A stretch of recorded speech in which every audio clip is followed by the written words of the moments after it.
কয়, আব্দুল্লাহ রে আয় আমার ঘরের ভিতরে এই ল দুইটা চাদরের টুকরা আমি তোরে দিয়ে দিলাম। সুবহানাল্লাহ বলেন না।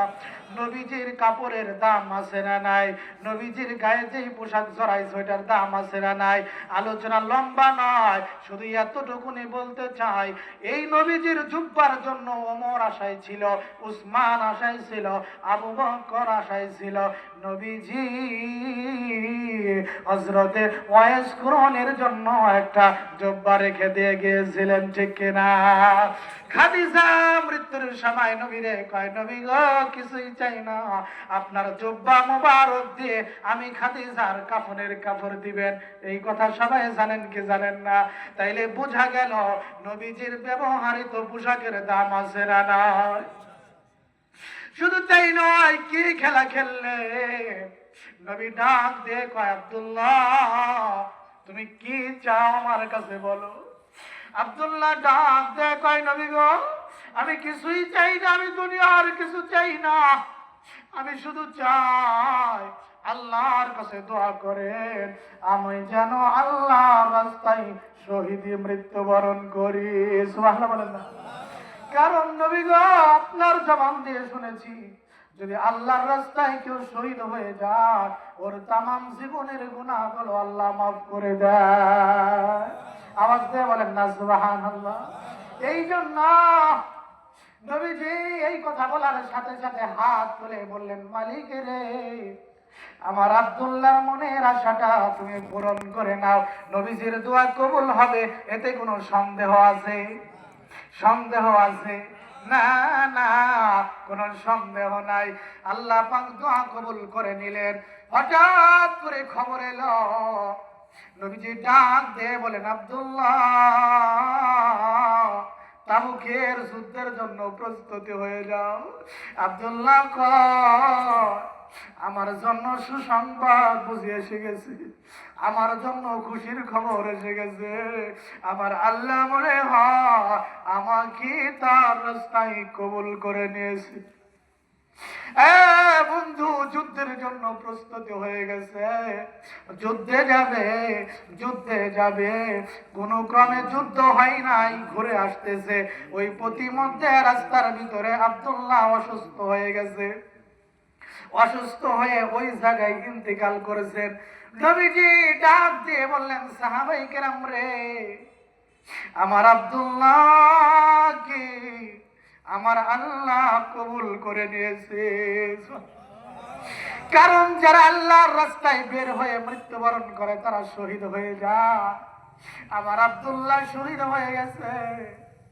তোমরা তাড়াতাড়ি গোসল দাও, তাড়াতাড়ি আমার আব্দুল্লাহরে গোসল দাও।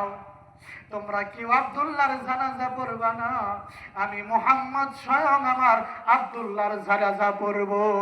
সুবহানাল্লাহ। কেনই পড়বেন না, কেনই বা পড়বেন না? নবীজির প্রেমে বাড়ি ছেড়ে দিয়ে আসছেন, ঠিক কিনা? নবীজির প্রেমে জনম দুগুনি মা ছেড়ে দিয়ে আসছে, নবীজির প্রেমে চাচাকে ছেড়ে দিয়ে আসছেন, নবীজির প্রেমে নিজের শরীরের পোশাক গুলো খুলে রেখে দিয়েছেন, ঠিক না?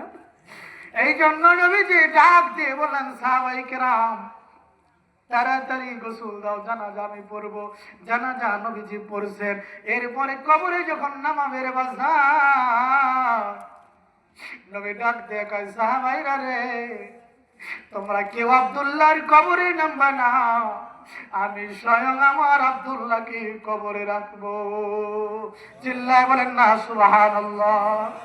নবীজি কবরে নেমে গেছেন, ডাক দিয়ে এরকম দুটো হাত তুলে দিয়েছে, ডাক দিয়ে বলে, ও সাহাবায়ে কেরাম দাও আমার আব্দুল্লাহ লাশটা আমার দুই হাতে তুলে দাও, দাও। আমার আব্দুল্লাহ আমার জন্য আশিক হয়ে সব কিছু ছেড়ে দিয়েছে। ও সাহাবায়ে কেরাম দাও আমার আব্দুল্লাহ লাশটা আমার কাছে দাও। নবীজির কাছে দেওয়ার পরে নবীজি এইরকম লাশটা নিয়ে আসমানের দিকে তাকায়া বলে, আল্লাহ আমিও আব্দুল্লাহর প্রতি সন্তুষ্ট হয়ে গেছি। তুমিও আব্দুল্লাহর প্রতি সন্তুষ্ট হয়ে যাও। সুবহানাল্লাহ বলেন না? এই দৃশ্য দেখে কিতাবের ভিতরে পাওয়া যায় সাহাবায়ে কেরাম কবরের পাশ দিয়ে গড়াগড়ি করে কান্না করে। আর বিশেষ করে সাদ ইবনে আবি ওয়াক্কাস কয়, আব্দুল্লাহ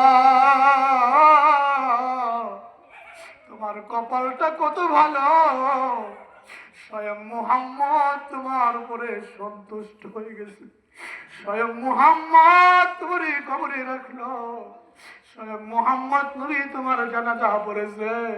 এই জায়গায় যদি আমি হইতাম তাইলে আমি সাদের কপাল কত ভালো হইতো।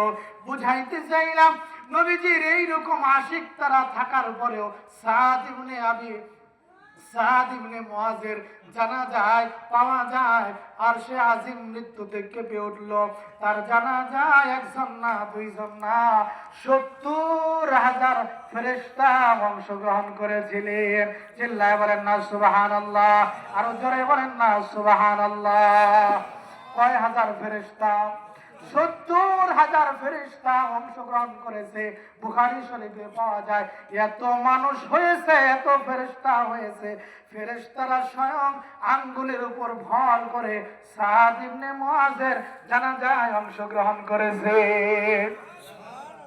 এই সাদ ইবনে মুআজকে কবরে রাখার পরে দাফন কাফন করার পরে নবীজি আমার ওই জায়গা থেকে সরেন না, বিড়বিড় করে কি যেন বলে। সাহাবায়ে কেরাম ডাক দিয়ে বললে, নবী গো কোনদিন তো এরকম করেন নাই, আজকে এই সাদ ইবনে মুআজের মৃত্যুর পরে আপনি কেন এই জায়গা থেকে সরেন না? নবী ডাক দিয়ে কয়, সাহাবায়ে কেরাম আমি দেখতে পাইছি, আমি দেখতেছি আমার সাদ ইবনে মুআজের কবরের মাটি দুই পাশ দিয়ে চেপে চেপে আসতেছে, আমি এই জন্য এখান থেকে সরি না। আমি